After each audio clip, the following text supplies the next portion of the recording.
Okay guys, for today's video mag-layout ta og extension sa balay no magbuhat og puting. Karon guys, tudloan to mo kung saan pagbuhat ng puting guys. Dali ra kay na guys. Taan ninyo guys kung saan pagbuhat guys.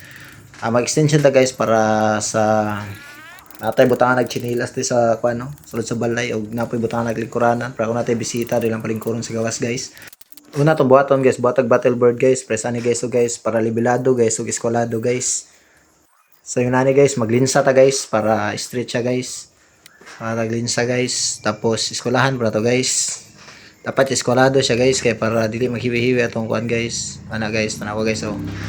Eskwelahan na siya guys. Tapos kalot din ta guys. Mga gana to tong na dito sa tuang kuan guys. So yun na ang porma niya guys. So guys. Puting sa tong unahon guys ha. Kanang gitaw to pundasyon guys ba.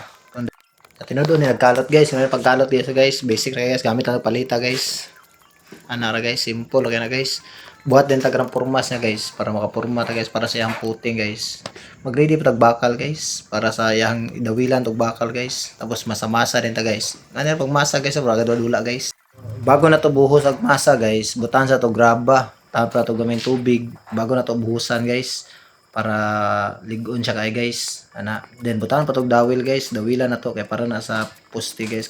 Okay, diha lang taman. Salamat sa pagtanaw guys. Thank you for watching.